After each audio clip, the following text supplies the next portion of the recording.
Tak, dobrý den, dámy a pánové. Takže od 1.4.2013 se mění podmínky a Banes Broker už nebude pro lidi, co chtěli vydělávat pasivní formou. Teď nastala nová verze 2.9, ale od 1.4. budou věci, které by měli dělat všichni lidi. To znamená, že každý by měl mít aktivní kampaň aspoň. Jo, a samozřejmě pokud chce člověk vydělávat, tak je třeba pro firmu taky něco dělat, jo. Nebude to už pro investory a tak dále, že spousta lidí vybírali peníze s tím, že vlastně tam dali jenom peníze a potom si vybírali měsíčně velké částky a samozřejmě takovou by firma za chvilku přišla na mizinu. Takže změnila podmínky a z jednou právě je to, že samozřejmě je tady nějaká kampaň potřeba, takže ukážeme si, jak si nastavit kampaň. Takže dáme tady kampaň. Já doporučuji všechno v angličtině dělat.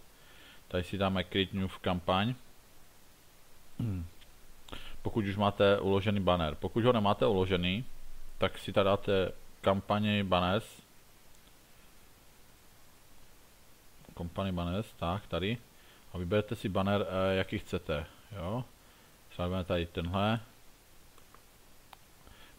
Kliknete pravým na něho a uložit obrázek. A pominete si ho.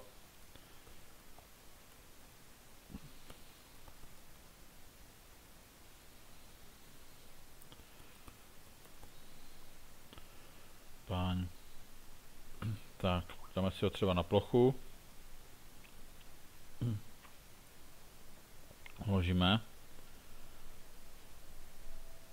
Tak, super. Takže dáme znova kampaně. Tak, já už tady mám 3 aktivní kampaně. Jo, na Banesblog IOV, přes které děláme prezentace. A mám tady taky kampaň Network, vlastně ta teď nefunguje, ta bude taky od 1.4. Tak, dáme si Create New kampaň. Teď si dáte Blink Network. Dáte si název kampaně. Jo, firma to udělala právě proto, že spousta lidí právě má Impression Bank velký, jako já třeba 808 000 a nevyužívá ho, jo. Takže opravdu je třeba, aby opravdu každý používal tu kampaň a měli jsme v té network síti jako spousta bannerů, že spousta, aby jsme vlastně ty zobrazení využívali, jo. Takže dáme si tady třeba business komerce, dáme si tady 8000 třeba, dám si tady název webových stránek.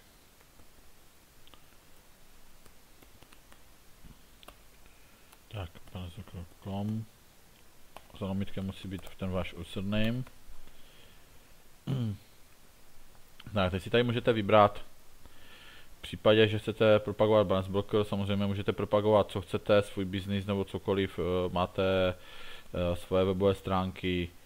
Takže tady si dáte Control Target, vlastně All Continuous je vlastně všechny země, anebo si tady vyberete jenom třeba Česká republika. Jo, tady si můžete dát potom City Target, to znamená, že vyberete si město přímo zaměření, jo. Takže dáme všechny země. Dáme Next.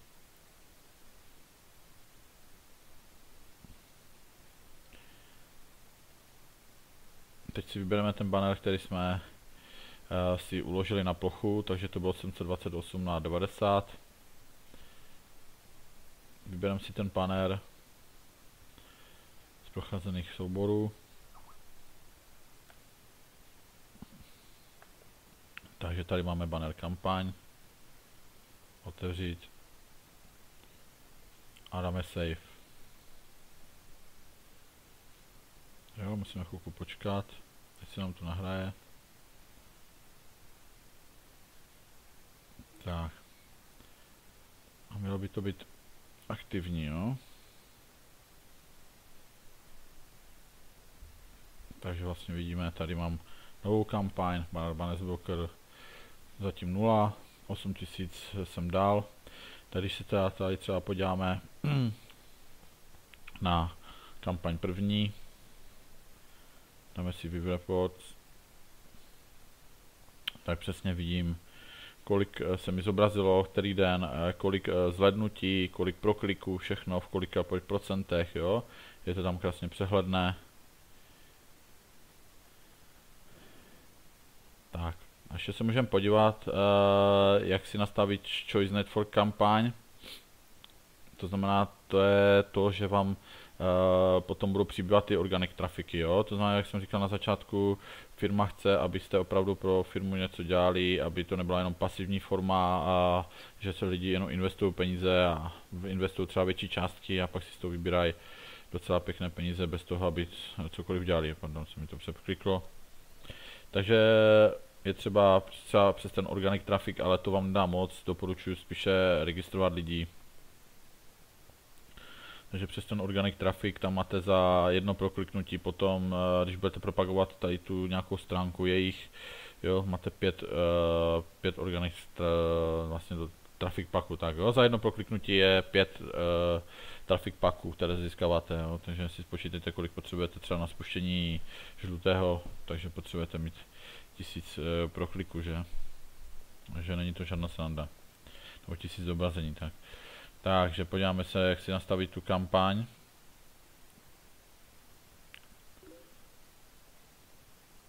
Takže tady máte zakludně v kampaň.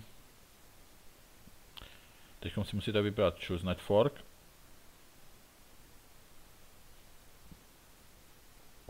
Tak, teď už jsou tady webové stránky, jo. Nejich tady zatím nějakých 60 nebo kolik jsem slyšel na školení. Jo, takže si vyberete třeba jdeme tady tohle, takže si otevřete pravým na novém okně. Jo, tady si skopujete ten link. Jo, tady tyhle kampaně jsou zatím zkouškové jenom. Jo, nejsou to nějaké funkční stránky, ale bylo nám to vysvětleno, že vlastně jsou to nějaké virtuální stránky, které vlastně zatím to firma zkouší, jak to bude vypadat do budoucna, jo. Takže samozřejmě firma se rozvíjí, představili nám teď na školení plány na dalších 10 let, jo. Vysvětlili nám přímo, jak funguje Blink Network, jo. Takže všem bude u videa nebo záznamy, jo, potom nebo webináře. Takže jedem teď na to. Takže mám skopírované ty stránky, takže si to zakliknu. Jo, můžete si vybrat v oblasti, jaké chcete. Dáme dál. Zase si tady si napíšu jméno kampaně, třeba B. Dám si tady, kolik chci prokliku, 10 000 a teď si tady napíšu tu stránku, jo. Tak, já si to schválně dávám tady, protože zatím musí být vždycky tady to lomitko. Jo, takže musíte mít tu stránku vaši. A zatím musí být čárka, otázník, usr rovná se a ten váš link, jo. Tady tohle, vždycky za tou stránkou. Jo, tohle je důležité, aby tam bylo. Teď si zase vyberete všechny země. Dáte prostě step. Tak. Promote banners. Vyberte si banner, kterým se to propojí. A finish kampaň. Jo, takže tady mám teď 2 kampaně na organic traffic, na získávání organic traffic, takže vlastním cílem je vlastně propagovat tady tenhle link. A potom samozřejmě musíte ukázat firmě, jak to propagujete ten link. Takže si dám tady managing traffic, organic. Aha, tak pardon, tak to je tady tomu traffic bank, traffic pack, organic Tak, tady jo, v tom Organic vlastně potom máte přehled. Takže si dáte click here. A teď vlastně tam musíte vypsat, odkud berete ten Organic trafik, jo. A z Facebook třeba, sociální sítě, e-mail, jo. Bloky, jo, nebo odinut, link, jo, na propagaci třeba, když to máte na vašich stránkách, jo, takže tam si to všechno zakliknete, tady vlastně, že akceptujete podmínky, tak, jo, a tady tohle submit form, tak, takže vždycky tam musíte prostě každý měsíc psát, odkud vlastně berete ten organický trafik. Jo, samozřejmě máme tady způsoby, jak to získávat daleko rychleji, ale to když tak potom vám pošlu další video. Jo, jde to přes WebSurf, ale musíte opravdu plně, protože je to zakázané, jo, takže